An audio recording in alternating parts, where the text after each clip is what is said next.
주가의 바닥을 논할 때인가. 지금 나오는 주가의 훈풍들은 베어마켓 랠리 정도로 생각하시고 마음을 다잡고 대응을 하시는 게 어떨까. 이미 많이 빠졌기 때문에 빠진 것보다 이것만큼 주가가 하락할 거라고 저는 생각하진 않아요. 경기 둔화에서도 사실 25%, 30% 정도도 빠지는 경우가 있으니까 국제 유가도 100불에서 뭐 90몇 불 이제 왔다 갔다 하고 있습니다. 그래서 뭐 한두 달 전에 120불이었고 140불, 150불 전망이 나왔던 거에 비교하면 조금씩 부담이 덜어지고 있기는 하죠. 덜어지고 있기는 합니다만 이제 바닥, 정말 바닥이다. 이제 지금부터는 굉장히 가열차게 사야 되는 시점이냐라고 하면은 저희는 조금 기다리시라.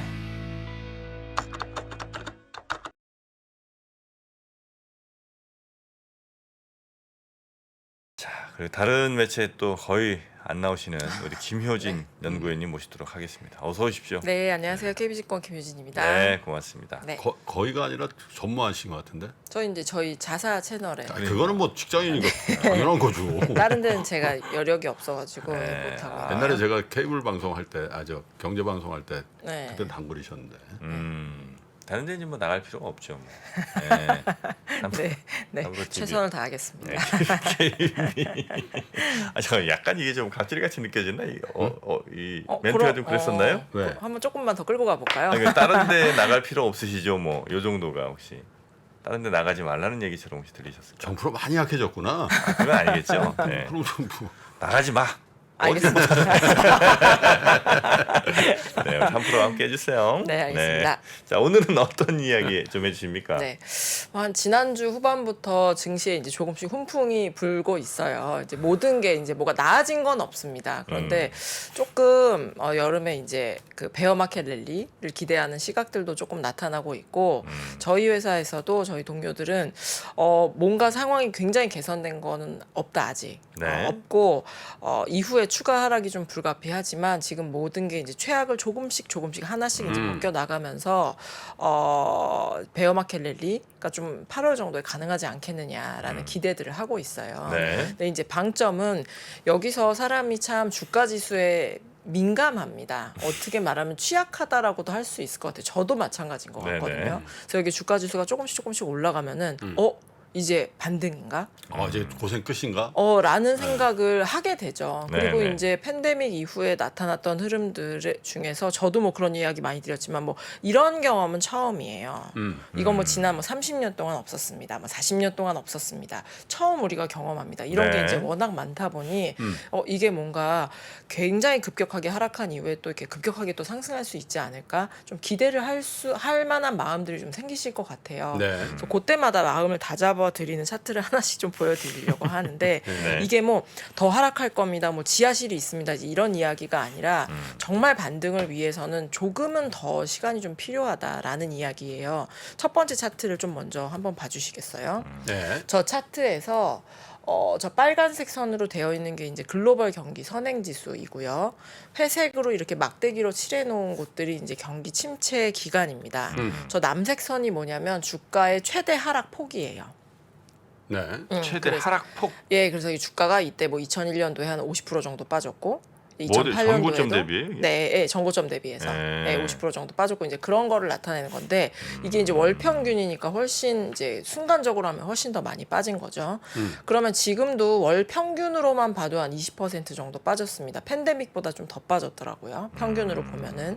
그러니까 이게 얼추 좀 싸지는 쪽으로 이제 가고 있다라는 생각들은 하실 수도 있을 것 같아요. 네. 근데 제가 이 차트를 가지고 온 이유, 특히 주가의 저 고점 대비 최대 하락폭하고 글로벌 경기 선행 지수하고 같이 그리고 네. 그려서 온 이유는 요런 데를 한번 보시죠. 글로벌 경기 선행 지수하고 주가하고 같이 하락했던 경우.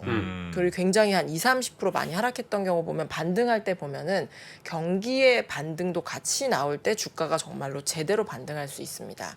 80년대 초반도 그랬고요. 90년대에도 그랬고 이때는 좀 괴리가 있어서 잘 안 보이실 때도 있는데 이때도 진바닥은 경제의 오른쪽 어깨, 경제가 정말로 회복할 때 나왔고요. 2008년에도 뭐 두말할 것 없습니다. 그리고 팬데믹 같이 경제 사이클하고 주식이 굉장히 따로 간 것처럼 보였던 때도 글로벌 경기 선행지수하고 주가의 반등은 사실은 거의 비슷한 시기에 나왔어요. 네. 이게 월평균이기 때문에 주가의 반등은 뭐 길게는 뭐 한 달 반 정도 먼저 나왔을 수도 있습니다. 하지만 우리가 그럼에도 불구하고 주가가 정말로 반등을 하려면 이게 뭔가 상황이 최악에서 나아지는 것뿐만이 아니라 이 정도면 경제가 좀 바닥을 잡은 거 아니야? 그래서 이제는 기업들이 뭐 물가가 9%에서 고생하던 게 8%였기 때문에 좀 기분이 나아진 거 말고 이제는 조금 물가 부담, 금리 부담을 덜어내고 기업들이 다시 조금 그동안 힘들었는데 성장할 수 있을 것 같아 라는 배경들이 좀 갖춰져야지만 네. 좀 주가는 정말로 반등을 좀 바닥을 논할 수 있지 않을까라고 그렇죠. 저희는 생각을 하고 있고 어젠가요? 그젠가 나왔던 이제 넷플릭스 실적 같은 걸 보면은 그게 그냥 단적인 것 같아요. 주가가 실적을 발표하고 나서 나쁘지 않아서 좀 올랐어요. 네. 좀 올랐는데 이유가 아주 걱정했던 것보다는 가입자 수가 덜 줄었다. 그거 갖고는 진바닥 아니다는 얘기죠. 예, 그런 것들이 이제 주식은 가입자 수가 만약에 10,000명에서 9,000명이 될 거야라고 했을 때는 9,000명 혹은 이게 8,800명일 수도 있어라는 최악의 경우까지 프라이싱을 했기 때문에 네. 9,100명이야 괜찮은데라고 하면서 이제 하루 이틀을 반등할 수 있습니다. 네. 그런데 이게 10,000명에서 11,000명, 12,000명으로 가는 기업의 주가가 사실은 이제 아름답게 올라갈 수 있는 거고 이게 줄어드는 기업한테는 멀티플도 사실 더 주기가 어렵고 이익도 더 늘기는 어렵죠. 그렇겠죠. 이익을 늘려면 이제 안에서 막 쥐어 짜야지 되니까. 그래서 저희도 이제 베어마켓 랠리를 기대를 하고 거기에서 포트폴리오를 이제 잘 바꾸시거나 너무 많이 물려 있었던 주식들은 조금 이번 기회에 조금 처리를 하시기를 좀 권하고 있지만 주식이 또 올라가기 시작하면 이제 다시 시작인가 봐. 다시 우리가 네. 그럴 마음이 생겨요. 저도 맞아요. 그럴 마음이 네. 생겨요. 네. 근데 그럴 때마다 이런 차트를 보시면서 경제가 최악 지난 거 말고요. 이제는 그래도 조금은 여기서도 조금은 좀 좋은 소식이 들리고 저기도 조금 제자리로 돌아갈 수 있을 것 같은데 그런 소식들이 나와야 주가의 바닥은 논할 수 있을 거다라는 생각들을 저희는 하고 있는 상황입니다. 그래서 이런 것들은 좀 마음을 다잡으실 때 보실 만한 차트로 저희가 가지고 왔고요. 저희가 사실은 그동안 한 1년 지난 1년을 돌아보면은 한 90%의 시간을 미국 경제 지표를 얘기하는 데 쓴 것 같아요. 쓴 것 같고 뭐 그렇죠. 예, 근데 사실은 이제 글로벌 경제가 미국만 있지는 않고 최근에 이제 오늘 특히 이제 BOJ 회의도 있고 ECB 회의도 있고 그리고 이제 세계 경제가 이렇게 동그라미를 100으로 놓고 보면 한 4분의 1 정도는 미국이고요. 한 4분의 1 정도는 좀 안 되지만 중국, 그다음에 유럽, 그다음에 이제 기타 국가들 이제 이렇게 구성이 되어 있거든요. 그래서 그 나라들이 좀 어떻게 지내고 있는지 그리고 오늘 ECB도 하고 BOJ도 하고 그런다는데 여기서는 좀 어떤 포인트로 우리가 이 국가들이 통화 정책을 할지에 그렇죠. 대해서 조금 한번 짚어봐야지 될 것 같습니다. 그래서 우리가 유럽이나 일본의 경제 지표는 저도 되게 가뭄에 콩나듯이 가지고 오는데 오늘 한번 쭉 한번 정리를 한번 해보시죠. 최근에 유럽 경제 굉장히 고전하고 있습니다. 유로가 뭐 1.0 뭐 23 정도까지 올라가기는 했습니다만 지난주에는 패러티를 깨면서 이게 유럽이 진짜 이거 계속 갈 수 있는 거야? 라는 걱정들이 이제 외환 시장에 반영되고 있는 그런 상황이죠. 유럽 하면은 대표적으로 어려웠던 시기가 이제 2010년도 초반에 재정 위기였어요. 네. 그때는 독일은 굉장히 우량한데 나머지 남유럽 국가들이 굉장히 고전하면서 이거 유럽을 2개로 쪼개야 된다, 3개로 쪼개야 된다라는 이야기까지 나왔었거든요. 근데 사실은 그때 유럽 경제가 굉장히 어려웠지만 지금처럼 유로화가 달러 대비해서 1도 못 지키지는 않았었습니다. 왜냐하면 그때는 독일 경제가 되게 괜찮았어요. 4페이지 요 차트에 띄워놓은 거를 한번 같이 보시면은 저게 GDP 대비 유럽 국가들의 경상수지예요. 저게 위로 올라가 있으면 이제 경상수지 흑자, 밑으로 내려가 있으면 이제 경상수지 적자입니다. 저 때는 굉장히 극과 극이었어요. 독일은 2000년대 이후부터 돈을 굉장히 꾸준히 벌면서 축적을 해나가던 시기였었고 그리스나 스페인 같은 나라들은 계속해서 적자 규모가 확대된 나라였죠. 이제 저런 것들이 그때는 그런가 보다. 독일 안에서도 참 체급 차이가 나네라고 하고 이제 지나갔지만 네. 뒤돌아서 놓고 보니까 유럽이 재정 위기를 맞았던 이제 단초들이 되었었던 거죠. 근데 다시 돌아가서 이야기를 하면은 유럽의 재정 위기는 정말 심각했어요. 그런데 독일의 경제가 너무 좀 짱짱했었기 때문에 독일이 나머지 재정이 취약한 국가들을 다 건사할 수 있는 구조였습니다. 그래서 독일이 어떻게 정책을 하는지 의지가 중요하지 독일이 나머지 국가들을 마치 큰아빠처럼 이렇게 건사할 수 있는 구조였었거든요. 네. 그렇죠. 근데 지금 다시 유럽 경제에 대해서 왜 더 조금 어두운 시각들이 많이 나타나냐면 예전보다 독일이 조금 더 위험한 건 아니죠. 굉장히 고전하고 있기 때문입니다. 네. 오른쪽 차트가 최근 독일의 무역 수지예요. 굉장히 이거는 저거 마지막 데이터 좀 잘못된 거 아닙니까? 라고 이야기하실 정도로 굉장히 급감해 있는 상황입니다. 예. 독일 무역 수지가 저렇게 됐어요 지금? 네. 우리나라하고 비슷하네요. 우리나라 예. 좀 더 심한 거지. 저런 걸로 비슷하면 안 되는데 네. 저게 90년대 이후 차트의 한 30년짜리 차트예요. 그래서 독일도 한국과 비슷하게 네. 무역 수지가 굉장히 꾸준하게 이제 우상향을 해왔고 2000년대 후반부터 2015년 정도까지 최고치 수준에서 거의 이제 머물렀었기 때문에 굉장히 좀 모범생이죠. 한국하고 네네네. 비슷하게 이제 모범생으로 이제 분류되는 국가입니다. 네. 최근에 요 꼬리 부분을 보시면은 지금 적자를 향해서 달려가고 있어요. 그래서 이게 유럽은 이제 다른 국가들을 모아놓은 공동체이다 보니까 예. 경제에서는 체력이 차이가 나죠. 그런데 이제 큰 아빠가 잘 사는 경우에는 이제 작은 집 식구들도 조금 걱정이 덜하죠. 네, 따뜻하게. 예, 그렇죠. 그런데 지금 이제 독일 경제를 그 경제와 이제 정치의 통합에서 구심점 역할을 해왔던 이제 독일의 무역 수지가 보시는 것처럼 굉장히 급감해 있는 터라 지금 유럽의 경제가 이거는 유럽의 경제는 사실 우리가 기억하는 건 한 별로 좋은 적은 없었어요. 그런데 더 추가적으로 이게 독일은 유럽 경제는 정말 고전하는 거 아니야? 이제 라는 걱정을 할 만한 거죠.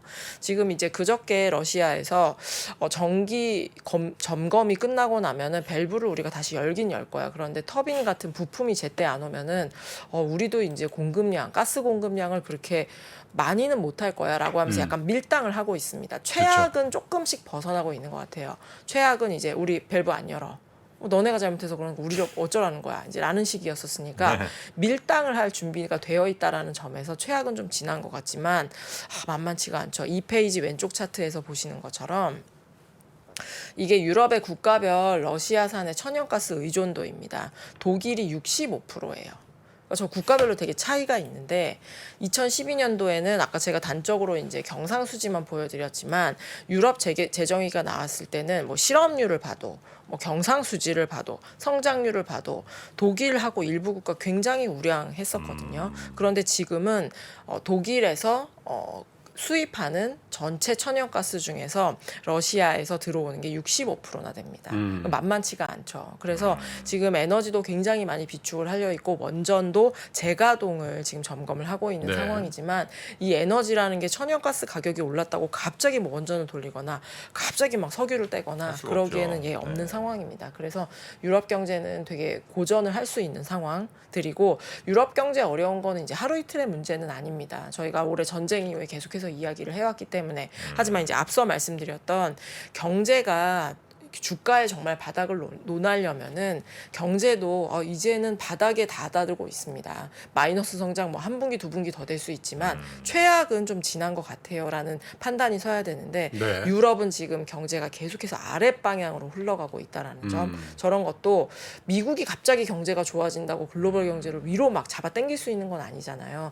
유럽도 좀 최악을 지나고 뭐 미국도 최악을 지나고 이런 게 좀 동시적으로 나가줘야지 경제도 힘있게 위로 올라가는데 유럽은 상황이 좋지 않다라는 이야기를 좀 거듭 드리도록 하겠습니다.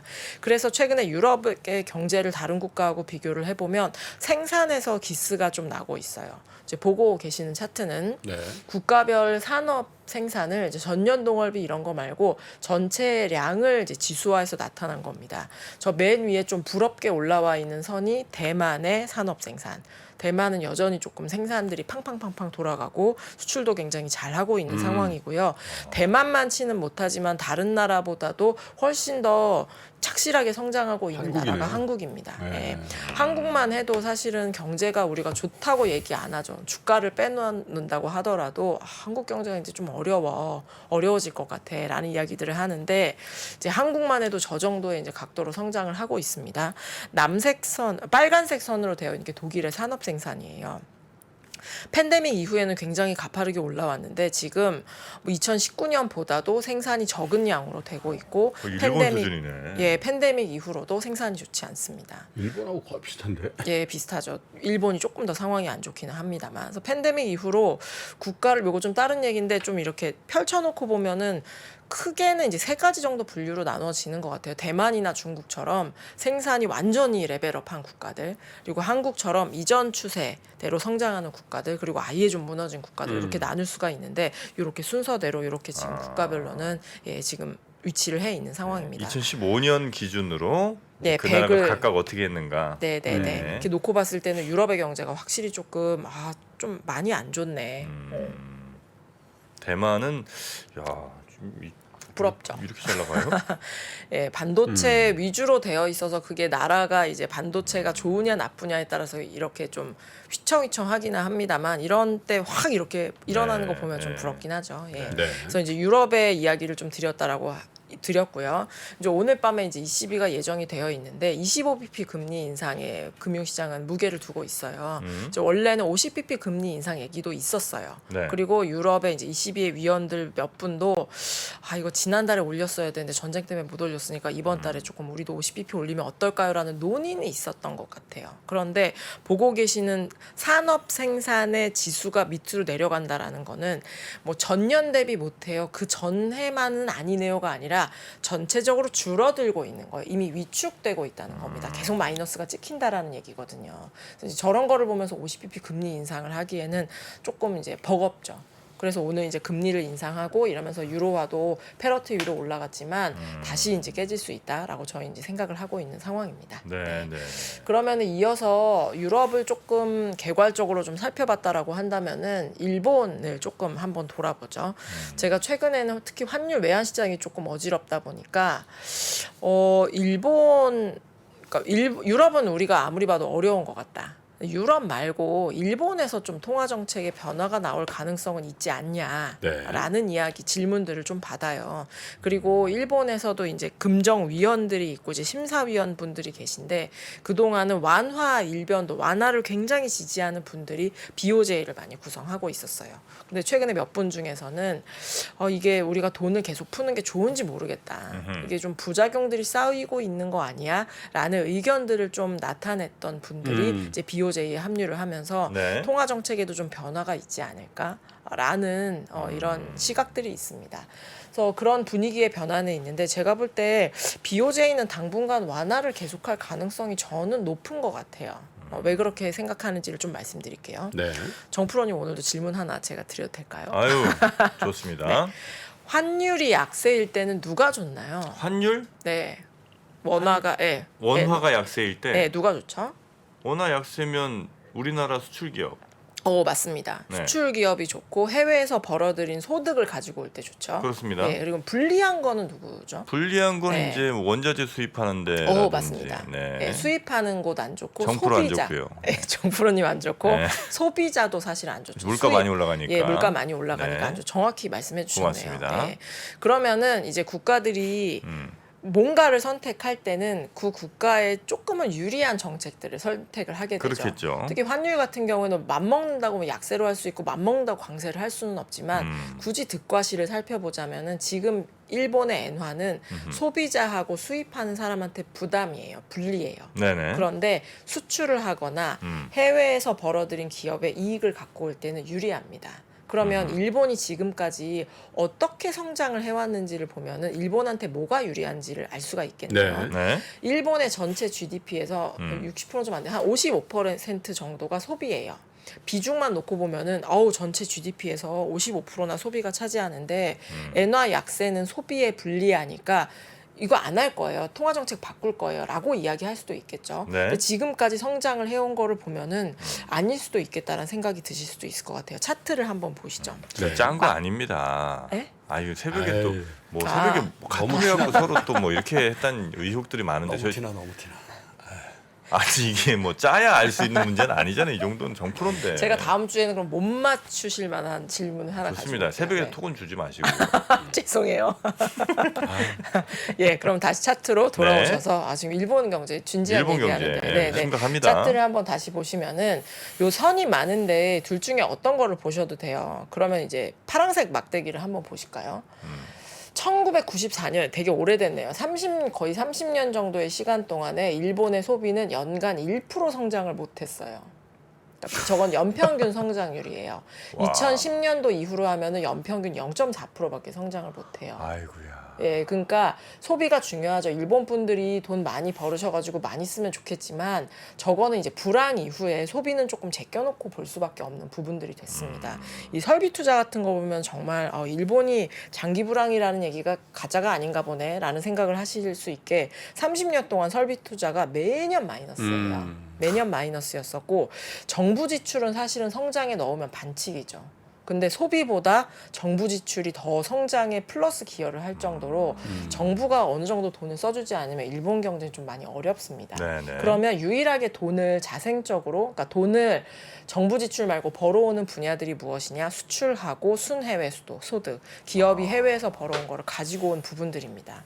이거는 기간을 어떻게 잘라놓고 봐도 일본은 그래도 수출을 해야 되고 해외에 나가 있는 기업들이 돈을 벌어서 본사로 돌아오는 돈들이 훨씬 좀 더 경제를 끌어가고 있는 상황이에요. 네네네. 그래서 이렇게 놓고 보면은 지금 당장 일본의 소비도 이제 더 위축되고 수입 물가, 일본도 에너지 부분에 상당 부분을 수입을 하는데 이런 부분들이 엔화 약세까지 더해지면서 고생을 하고 있는 거는 맞습니다. 근데 이제 경제 전체로 놓고 봤을 때는 엔화가 강세인 게 유리하냐, 약세인 게 유리하냐라고 하면은 굳이 말하면 약세가 유리하죠. 그래서 뭐 물가 부담 이런 것들은 있습니다만 저는 탑다운하게 놓고 봤을 때는 엔화 일본이 지금 유불리를 따지자면은 엔화 약세가 더 유리한 상황이다. 아니 그 사망한 그 아베가 그렇게 열심히 해서 하려고 했던 게 저 상태잖아요. 엔저. 그렇죠. 지금 그거보다 더 위로 갔으니까요. 그러니까. 네네. 이게 원하지는 않았지만 그때 아베노믹스의 첫 번째 화살이 이제 그러니까. 엔화 약세였었죠. 네, 엔화 약세를 하려고 엄청난 비용을 들였는데 예. 뭐. 그리고 지금은 이제 코로나 때문에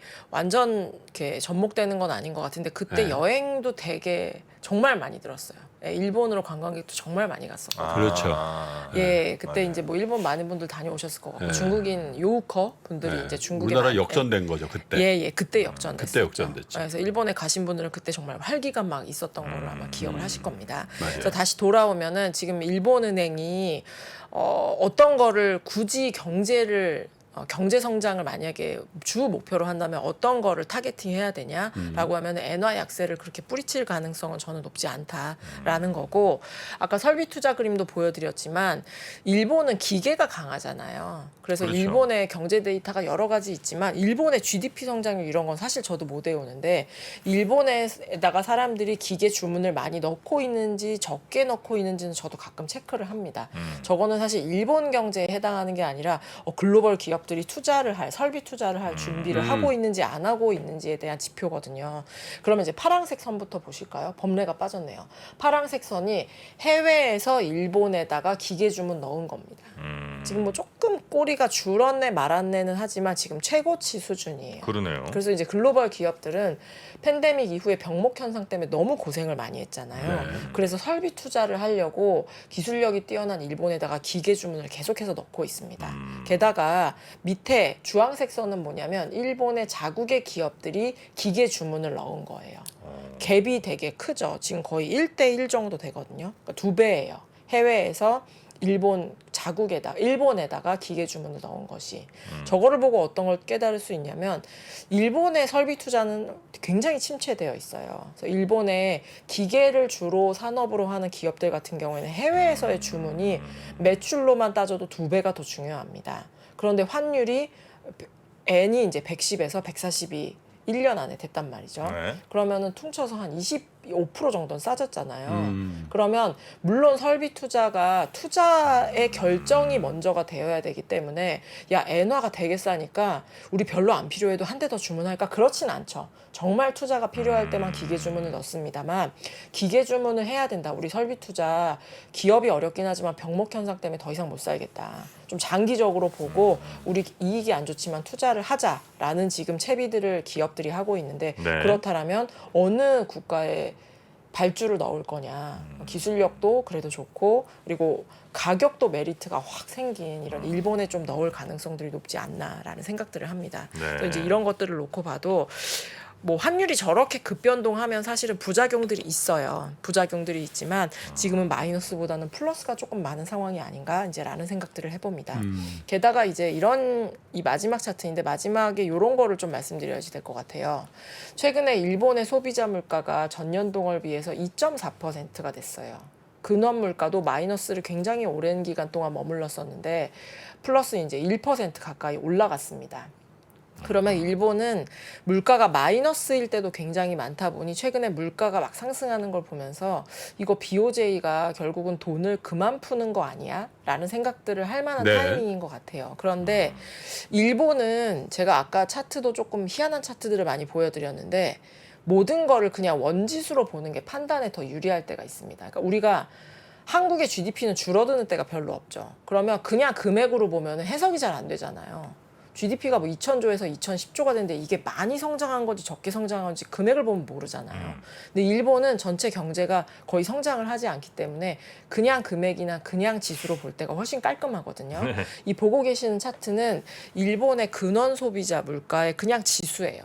상승률 뭐 이런 거 제가 꽈서 계산한 거 아니라 그냥 원 지수예요. 1992년과 지금의 일본의 근원 물가는 같습니다. 이게 상승률이 같은 게 아니고요. 그냥 같아요. 물가 같다고요. 예. 그때 3,000원짜리 밥이 지금도 3,000원이라고요. 네, 3,000원입니다. 물론 뭐 소비자들이 느끼는 물가는 좀 달라지셨을 수도 있겠죠. 근데 일본 여행을 좀 드문드문 예전부터 다녔던 분들이 있으시다면은 지금은 제가 간지 좀 돼서 모르겠네요. 밥값도 그대로고요. 사실은 교통비 변화가 없죠. 네, 가면 이제 지하철은 타보실 테니까. 네. 예전에 그럼 한 20년 전에 일본은 택시를 좀만 타도 몇만 원이래. 절대 택시를 타면 안 된다. 맞아요. 이런 이야기 아마 듣고 여행을 가셨을 텐데 지금도 비싸지만 한국 이제 택시 가격은 계속해서 아주 싼 데에서 이제 오르고 있고 일본은 아주 뭐 10년, 20년 전하고 택시 가격 동일한 거를 보면은 이제 아실 수가 있죠. 그럼 이제 다시 차트를 눈으로 보시면은 아까 저희 두 프로님들도 이렇게 헛웃음을 지으셨는데 저게 디플레예요. 일본에서만 나오는 차트입니다. 그래서 일본도 물론 금리를 올리기도 하고요, 더 낮추기도 하고 이 완화에 대한 규모를 늘렸다 줄였다 하기도 해요. 하기도 하는데 지금 전년 동월 물가가 2.4%니까 오랜만에 보는 이제 2%라는 숫자이니까 일본은행이 통화 정책을 바꿀 거야라고 생각을 한다면 그게 과연 조금 맞는 판단인 거냐? 이제 그렇지는 않다라는 생각들을 저는 하고 있는 상황입니다. 그래서 오늘 뭐 일본의 차트도 보여드렸고 유럽의 차트도 보여드렸고 여러 가지를 보여드렸는데 전반적으로 유럽이랑 일본은 경제가 우리가 되게 안 좋다라고 체감적으로 느끼는 한국의 경제보다도 좋지 않습니다. 좋지가 않고 통화 정책들도 그래서 유럽 같은 경우는 이제 물가에 대응하면서 금리를 올리는 거를 기정사실화하고 있고 일본은 계속해서 이제 돈을 풀고 있는데 이 방향들이 바뀔 가능성들은 그렇게 많지는 않다라는 이야기이고 제가 최근에 뭐 외환보유액 등등에서 환율 이야기를 좀 많이 드렸었는데 환율도 여기서 유로가 확 강세로 가지고 엔화도 이제 많이 좀 약세로 갔으니까 강세로 확 가주면서 달러도 좀 끌어내리고 그럼 좋을 것 같아요. 그러면 주식에는 이제 훨씬 좋죠. 그런데 이게 유럽의 경제를 보거나 아니면 뭐 ECB의 통화 정책을 봤을 때 유럽이 다시 팍 이렇게 강세로 갈 수 있는 상황인 거냐? 아니면 일본이 진짜 물가도 높아지고 여러 가지 경제가 살아나고 있기 때문에 엔화가 통화 정책도 바뀌고 엔화도 강세로 갈 수 있는 상황인 거냐라고 하면 이제 그런 상황은 아니다. 라는 생각을 좀 말씀드립니다. 그래서 오늘 유럽하고 일본의 차트 보여드렸는데 제가 맨 처음에 보여드렸던 차트는 제목은 사실은 제가 빨리 지나가는데 제목은 되게 도발적이었어요. 주가의 바닥을 논할 때인가 라는 게 제 첫 번째 차트 제목이었습니다.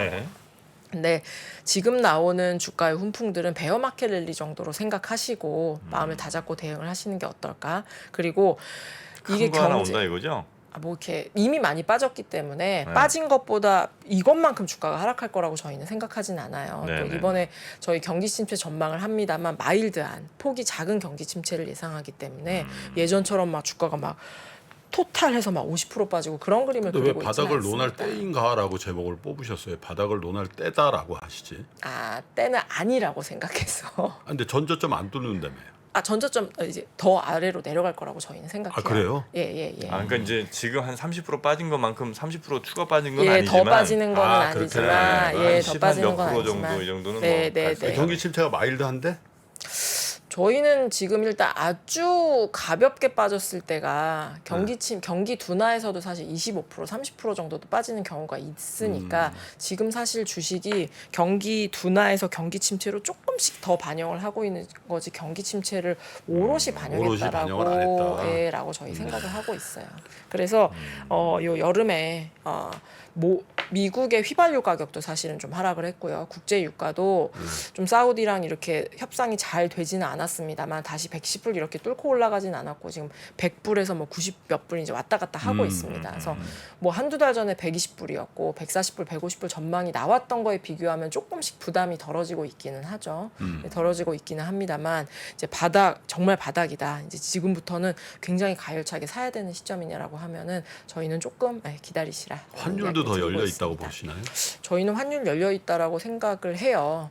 왜냐하면 제가 지난주에 와서 이렇게 길게 설명은 못 드렸는데 달러는 이제 달러 스마일이라고 이렇게 웃는 것처럼 미국이 좋을 때도 달러 강세 그리고 미국이 경제가 어려워서 경제가 침체로 간다고 하더라도 이제 달러 강세인데 저희는 이제 경기 침체 가능성들이 이제 여전히 남아 있다, 높다라고 생각을 하고 있기 때문에 정말로 경기 침체에 가게 되면 달러도 좀 추가적으로 강세로 갈 거라고 생각을 합니다. 네.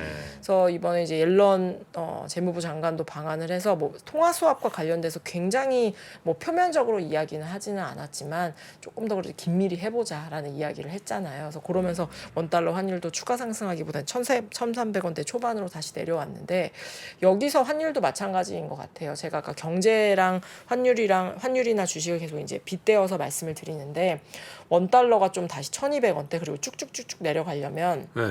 한국 글로벌 금융시장이 좀 풀리든 아니면 하다못해 한국의 무역 수지라도 좀 흑자로 돌아서건 이렇게 달라지는 게 있어야지 되잖아요. 네. 지금 이제 달라지는 게 아직 사실은 이제 감지되지는 않았고 나쁜 쪽으로 이제 계속해서 조금씩 흘러가고 있기 때문에 원달러도 저희는 위로 조금 더 열려 있다라는 생각합니다. 네. 알겠습니다. 무역 수지가 흑자 전환해야 된다 그런 얘기를 하고 있네 우리가. 예.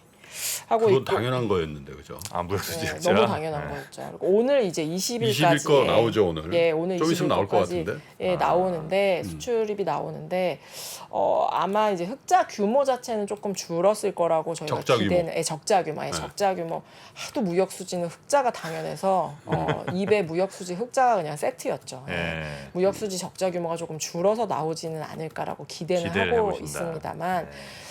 지난해 12월부터가 무역 수지가 적자였는데 그때 유가가 70불대 중반 정도였어요. 그래서 지금은 이제 좀 낮아졌다라고 해도 이제 90몇 불에서 이제 왔다 갔다 하고 있기 때문에 다시 우리가 이제 흑자로 가려면은 조금 더 유가가 빠져줘야지 됩니다. 네.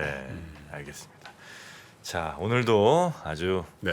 귀에 쏙쏙 들어오는 설명, 친절한 설명 펼쳐주신 우리 저 KB 어려운 질문 좀 갖고 오세요. 알겠습니다. 저한테요?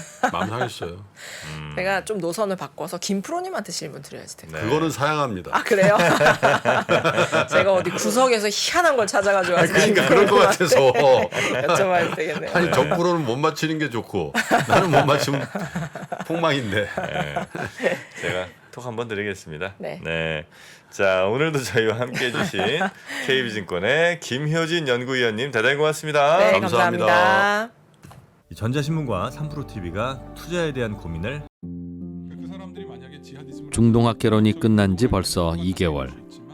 여전히 많은 분들이 꾸준히 시청하고 계신 것 같습니다. 중동학개론을 통해서 우리는 많은 지식을 얻기도 했지만 세상을 이해하는 폭을 더 넓힐 수 있었던 것도 같습니다. 위즈덤 칼리지에서 만나는 인남식 교수님의 특강은 사람에 대한 이해를 선사합니다. 앞으로 내가 어떻게 행동해야 될지를 알게 만드는, 그러니까 내다보고 내가 움직이게 만들 수 있는 게 지혜라고 한다면, 저는 지혜의 절정이 결국은 인간 이해로 수렴된다고 봐요. 사람들이 무슨 생각을 하고 어떻게 희로애락을 표현하고 무엇을 고민하고, 그러면서 사람과 사람이 만들어내는 세상이 좀 사람과 세상에 대해서 함께 생각해보는 특별한 시간. 네이버와 인터파크에서 위즈덤 칼리지를 검색해보세요.